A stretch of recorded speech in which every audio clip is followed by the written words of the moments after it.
na rin alam, Leslie. Ang dami ng tanong na hindi ko alam yung sagot. Lalo na yung 5 million na hinihingi ni Alaktan. Kahit saan, gagawa ko ng paraan. Saan ako yung bracelet mo? Anong bracelet? Akin yan! Hindi. Natatakot ka ba kay Leon? Wala akong kinakatakutan. Umaasa ka pa ba? Nabuhay si Jordan? Mas mahirap tanggapin o paniwalaan na patay na siya. Para sa akin ba yung dala mo? Palit ka na. Nangangamoy ka na. Gusto ko sanang magpunas man lang bago magbihis. Tulungan na kitang magpalit.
Pakawalan mo na ako.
Okay, great buhay siya. O tapos, ikaw talaga tutubos kay Jordan, sa ex mo?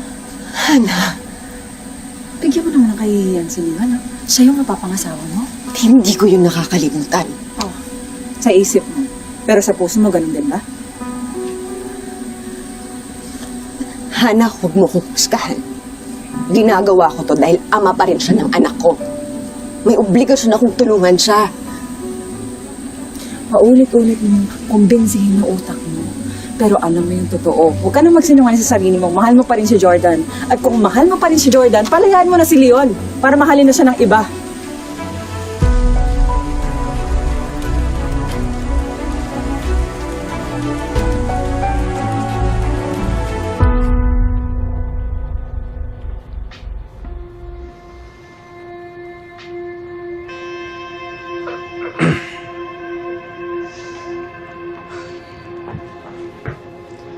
Ibalik na natin to. Bago pa ako matukso ng isa pang round. Hindi ko ina-expect na gagawin mo. Ang alin?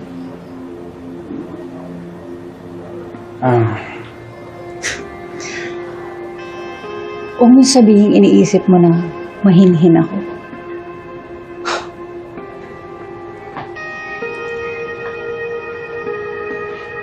Kalokohan yan.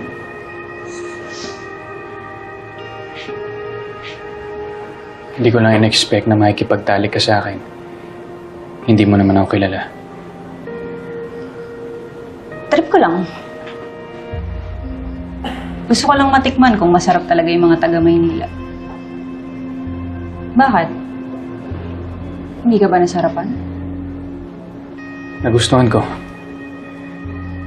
Hindi lang kasi ako sanay na hindi ako yung tumatrabaho.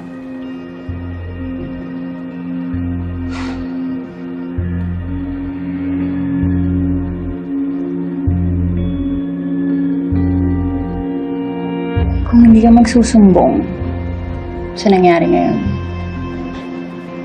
malay mo, may next time pa. Aasahan ko yan.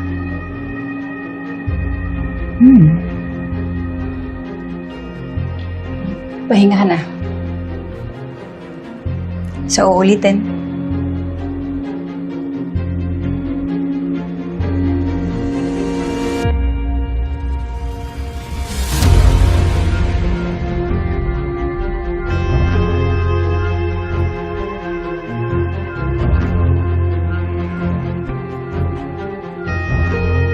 Nagpakasal ako kay Leon. Nagpaubaya ako sa kanya. Dahil wala akong choice. Kailangan ko yung gawin dahil kailangan kong mabuhay. At kahit paulit-ulit mo akong tanungin, paulit-ulit ko yung sasagutin sa'yo dahil yun ang totoo. Kaya ngayon, Jordan, tatanungin kita. Gaano mo ba ako kamahal? Matatanggap mo ba lahat ng to? Ngayon alam mo na kung ano ang totoo? Ngayon mas naiintindihan na kita, Christy. Dahil ako na ngayon ang nasa sitwasyon mo. I will do exactly the same. Gagawin ko lahat para makaligtas dito. Gagamitin ko si Mariposa para makalis ako sa impyerno ito. Palayain? Ano ibig mong sabihin palayain, Hana? Bakit ko yung gagawin? Hindi ko naman siya pinapuwersa o pinipilit sa relasyon namin. Hana, nagmamahalan kami ni Leon. Wala, hindi ko siya pinipilit. Ba't ko siya ipapaubaya sa iba? Nagmamahalan kayo pero wala ka ng ibang inisip kundi si Jordan. Pagmamahal ba yun? Anong gusto mo gawin ko? Ha? Anong gusto mo gawin ko? Pabayaan ko si Jordan? Ama pa rin siya ng anak ko. Ano na lang mararamdaman ng bata pag nalaman niya wala akong ginawa para iligtas yung ama niya, pag napahamak yung ama niya? Paano ko siya haharapin? Ginagawa ko lahat ng to para sa anak namin. Come on, Christy. You're willing to risk every single life here para sa ex mo. Tapos sasabihin mo, ginagawa mo lang to para sa anak mo. Come on! O sige, Hana. Magdiretsahan tayo. Bakit ba pinagpipilitan mo na mahal ko pa rin si Jordan? Yung totoo, out of concern ba talaga yun kay Leon? O gusto mo palayain ko siya para mapunta siya sa'yo? Yun ang gusto mo, di ba? Kasi if I didn't know any better, ikaw ang hindi pa nakaka-move on sa ex mo. Kaya wag mo akong itulad sa gawain mo.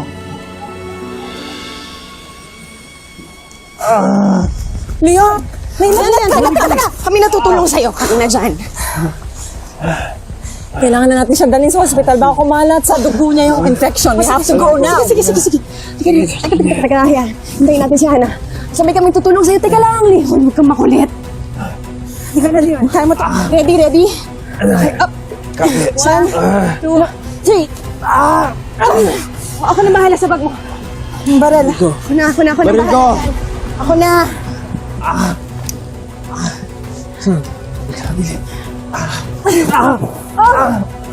Tayo. Dahan-dahan. Tiisin mo na lang yan. Chris, di mauna ka. Kaya ko to. Teka. Siya ay ipaglalaban ko.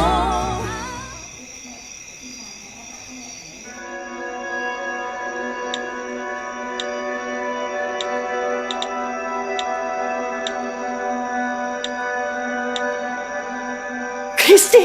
Ma, Leon! Ano nangyari? Ano nangyari? ma, sige na. Maupo ka na, maupo ka na. Kamusta? Okay ka ba? Oo, ayos na ako. Ma, kasi may mga naka-enkwentro kaming mga kalasag.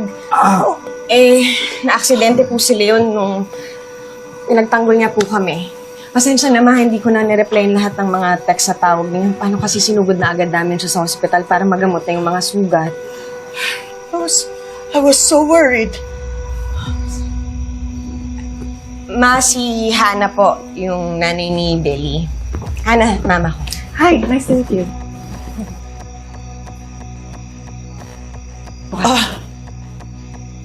Pati si Usa, ilang beses na rin tumawag. Nag-aalala din siya sa'yo. Sa inyo. Sige ma, ako na ho mag-text sa kanya. Ayoko ho kasi umuwi. Baka ako kasi mag-alala si Billy kapag nakita niyang ganito yung itsura ko eh. Pero sigurado bang okay ka? Oo. Nasaan si Jordan?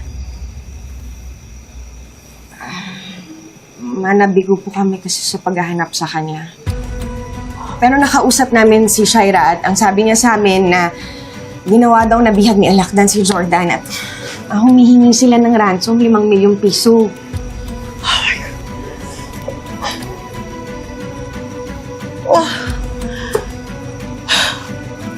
Ano ba nangyayari? Nabigyan ko ng deadline si Shaira na magbayad. Until tomorrow. Kung hindi siya makabayad, baka tuluyan na si Jordan ng mga kalisa.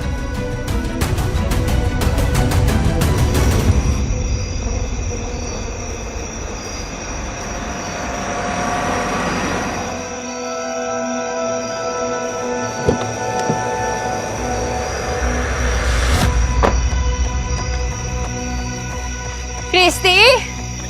Christy! Christy, kausapin mo ako, please! Christy, hindi ako aalis dito hanggat hindi mo ako kinakausap! Christy!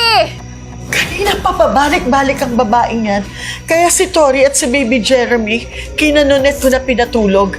Dahil baka maistorbo lang dahil kanina pa sigaw ng Sige sigaw. na, ako na po mag-aasikaso. Kakausapin ko siya, ha? Saglit lang.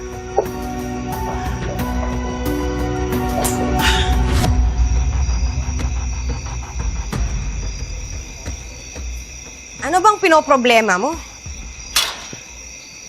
Dito ka pa talaga sa pamamahe ko nagwawala? Wala na akong choice. Hindi mo man natin sinasagot yung tawag at saka yung text ko.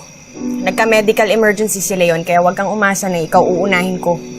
Okay, look. I know I'm the last person na gusto mong makita ngayon at ganoon din ako sa'yo, pero wala na talaga ako ibang malalapitan.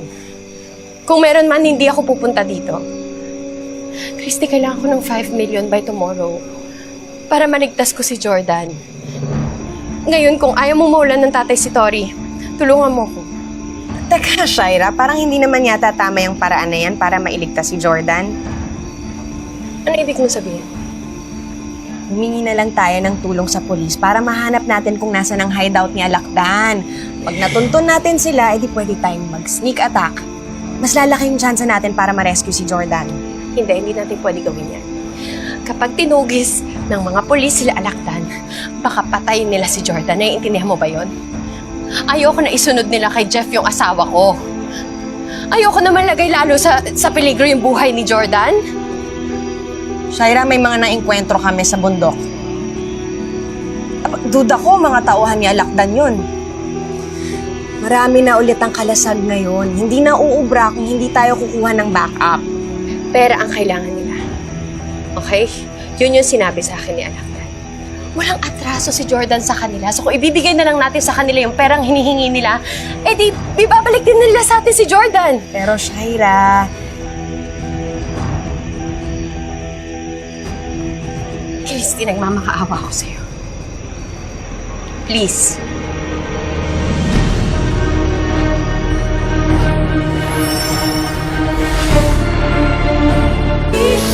Bibitawan siya ay ibang lalaban mo. Please, huwag ka tumawag ng polis. Please. Ayoko na may mangyaring masama kay Jordan. Naiintindihan mo ba yun? Ayoko na mamatay siya. Hindi ko kakayanin. Please, i-promise mo sa akin na hindi na tayo magsasama ng police. Please. Shaira, tumigil ka dyan. Tumayo ka. Tumayo ka.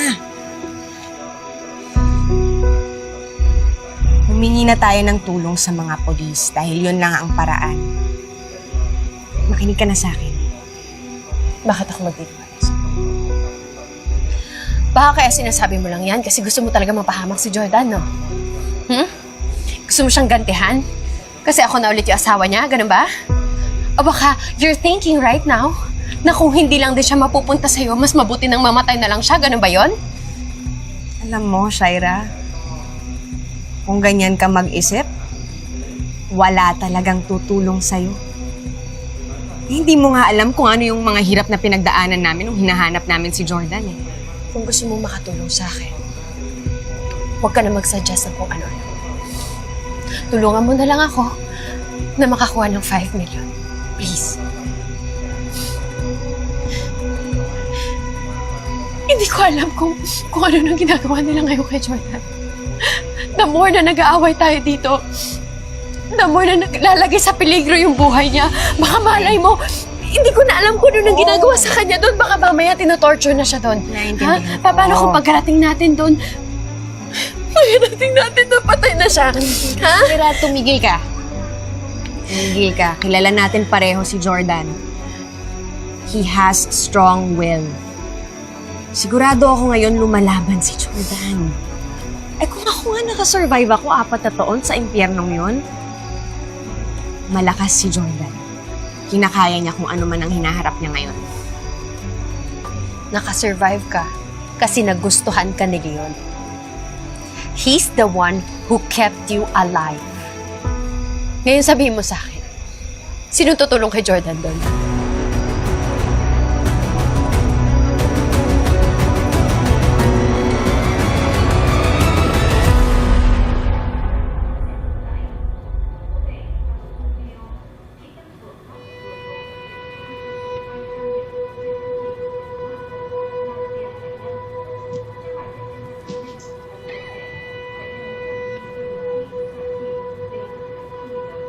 Gutom ka na ba? Oh, yung iba, noodles yung niluto. Pero ikaw, pinagbuksan pa kita ng delata para mas masarap yung kain mo.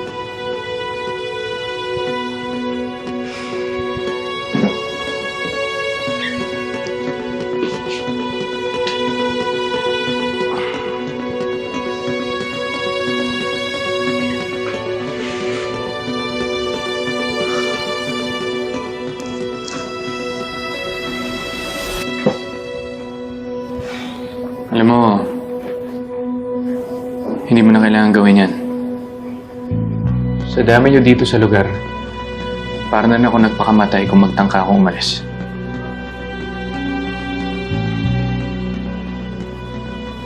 Anong tunay mong pangalan?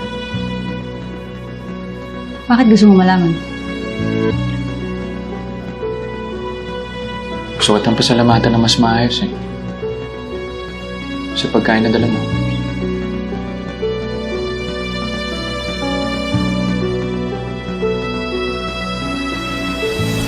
Verna. Verna. Salamat sa pag-aasikaso. Alam mo, iba ka sa mga kasamahan mo dito. Parang hindi ka naman bagay dito eh. Bukod sa mabait ka, maalaga ka pa.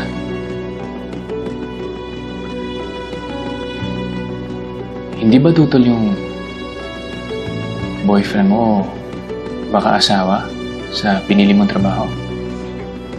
Wala akong boyfriend. Tsaka mukha ba akong may asawa na? Single ka?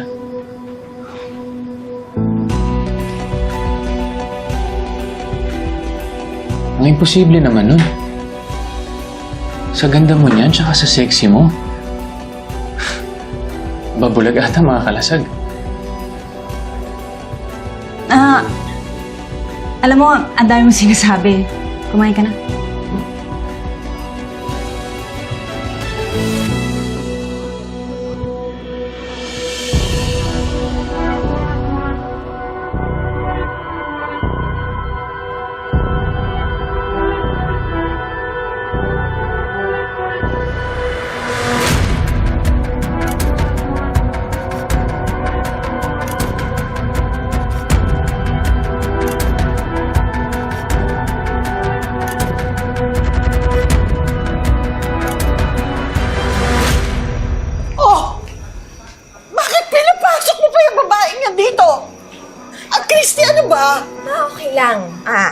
Paano kasi pinipilit niya na bayaran pa rin daw yung ransom kay Alakdan?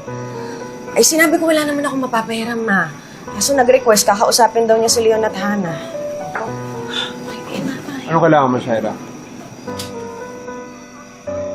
Leon, Miss Hana, pasensya na kayo manghihiram sana ako sa inyo ng pera. Kailangan ko talaga yung 5 million para matubos ko si Jordan.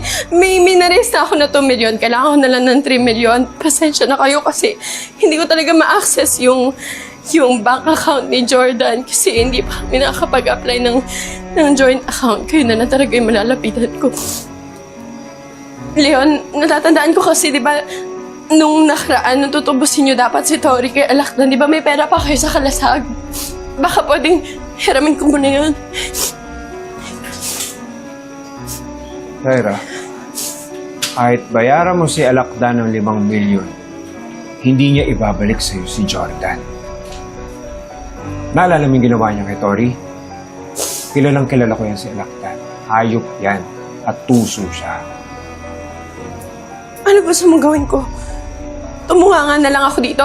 Tapos antayin ko na yung katawan nila ni Jordan yung ipadala nila pabalik. Leon, kailangan ako ibigay sa kanila yung gusto nila para maiuwi ko ng buhay yung asawa ko.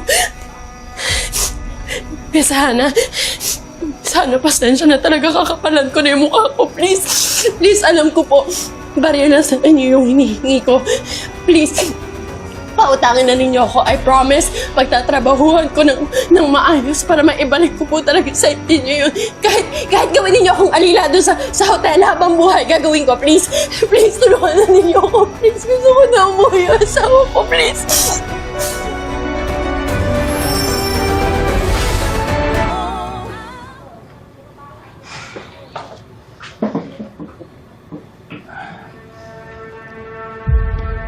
Taliban.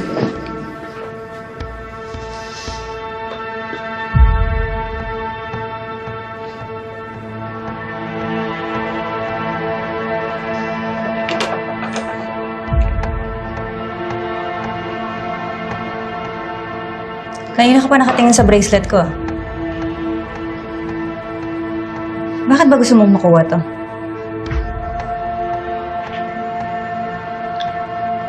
Alam ko kasi kung kanino talaga yan. Gawain ng anak ko. Malamang pinadala yan sa nanay niya para kung sakaling makita ako, ibigyan sa akin.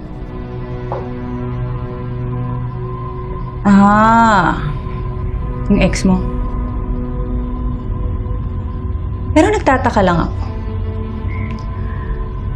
Kung siya'y naghahanap sa'yo, hindi pa niya alam na may bago ka ng asawa. Sino? Si Shaira? Di ko tinuturing na asawa yun. Ayoko nang pakisamahan yung taong yan. Kung sakali makalabas ako dito, makauwi ako, unang-una kong gagawin, hiwalayan yung babaeng yun. Bakit naman?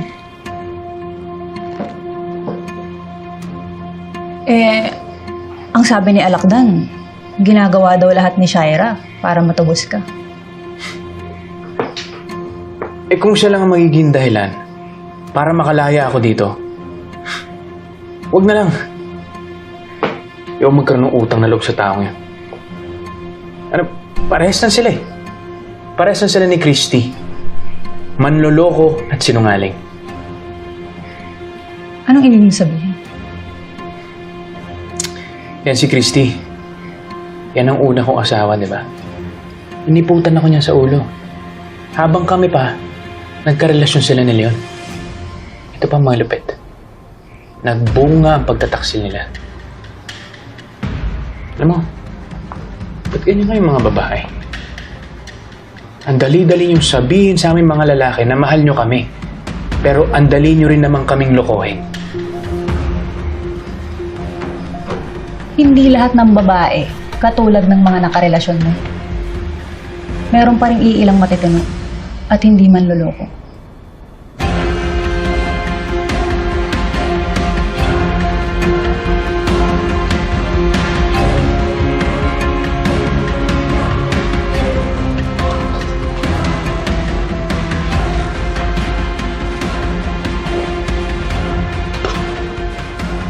Konti na lang. Mahuhulog ka na rin sa patibong ko, Verna. Magagamit na kita para makatakas ako dito.